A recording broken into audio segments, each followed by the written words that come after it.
Hello အားလုံးမင်္ဂလာပါဘယ်လိုပဲနေပြန်ဆိုလိုက်ပါတယ်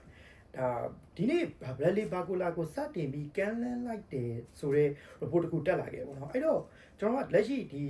ဟာကို Bradley Barcola နဲ့ပတ်သက်ပြီးအပြောင်းအရွှေ့ရောက်မလို့အဲ့လိုမျိုးသတင်းတွေကိုကျွန်တော်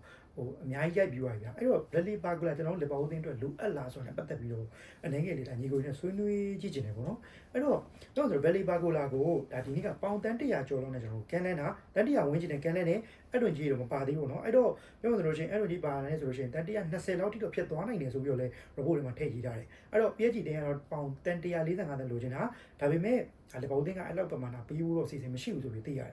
ဒါပေမဲ့အပြောင်းရွှေ့ဆိုင်ကိစ္စတွေကအပေါင်းလက္ခဏာတော့စောင်းနေတယ်ဆိုပြီးတော့လဲ report တွေမှာရေးထားတယ်ဒါတော့အပြောင်းရွှေ့ဆိုင်ရပါဘောနော်အဲ့တော့ကျွန်တော်လီဗာပူးအသင်းမှာ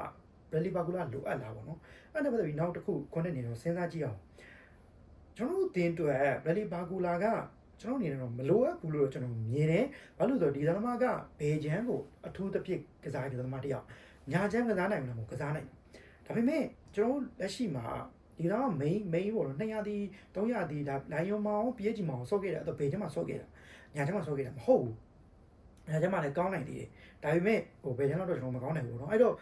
ကျွန်တော်တို့လိုအပ်နေတာကညာချမ်း player ညာချမ်းသမားအဓိကသမားတယောက်ထွက်သွားတာဒီသမား profile မြင့်တယ် star player ကျွန်တော်အားလုံးလက်ခံတယ်ဒါပေမဲ့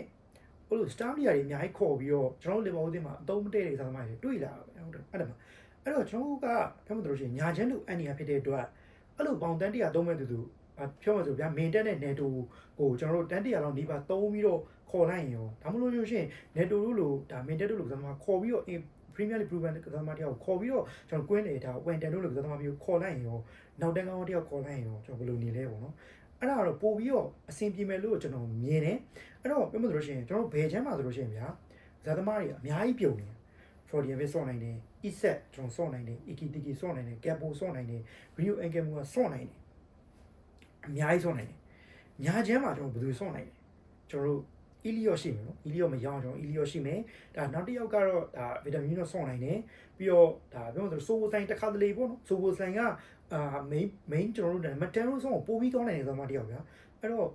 သူ့အဲ့လိုမျိုးသူလည်းစောင့်မစောင့်နိုင်တော့ဘူးစောင့်နိုင်တယ်ဒါပေမဲ့သူ့ရဲ့ကောင်းဆုံးပုံစံတော့ရမှာမဟုတ်ဘူးအဲ့လိုပုံစံမျိုးဖြစ်တာဖြစ်တဲ့အတွက်ကျွန်တော်တို့ဒီမှာညာချမ်းကလုံးဝလိုအပ်နေတာရီဝမ်ကမူဟာကိုလက်ရှိပြောင်းသုံးနေတယ်ဒါပေမဲ့အဆန်းတဲ့ပွဲမှာဟိုပွဲမှာကျွန်တော်တို့အဲ့လောက်ကြီးအကောင်းဆုံးပုံစံမှာကျွန်တော်အနေနဲ့မတွေ့ရဘူးပေါ့နော်တချို့ပွဲတွေကျွန်တော်တို့ပြီးခဲ့တဲ့ရာသီမှာ Nottingham Forest နဲ့ပွဲမှာတော့အကောင်းဆုံးပြခဲ့တယ်သူလာပြီးတော့ဒုံဆိုပြီးတော့လို့မျိုးဂိုးတွေပါဖန်တီးပေးသွားတဲ့စိတ်တွေပါကျွန်တော်မြင်တွေ့ခဲ့ရတယ်ဒါပေမဲ့သူ့ရဲ့အကောင်းဆုံးပုံစံတော့ဟုတ်မနေဘူးအဲ့တော့ကျွန်တော်အနေနဲ့ကတော့ Bradley Barcola ကလီဗာပူးအသင်းအတွက်မလိုအပ်ဘူးတကယ်လို့ပေါင်တန်း80လောက်ဆိုရင်တော့ဒါမစိုးဘူးပေါ့နော်ပေါင်တန်း100ဆိုတော့တန်း100ဆိုတော့ plus တွေတာဦးမှာဗျာအဲ့တော့များတယ်ပါမှလို့ကျွန်တော်မြင်တယ်အဲ့လိုမျိုးခေါ်လိုက်မယ်ဆိုရင်တော့ကျွန်တော်လီဗာပူးအသင်းအတွက်နောက်တန်းကွင်းလေရောကိုက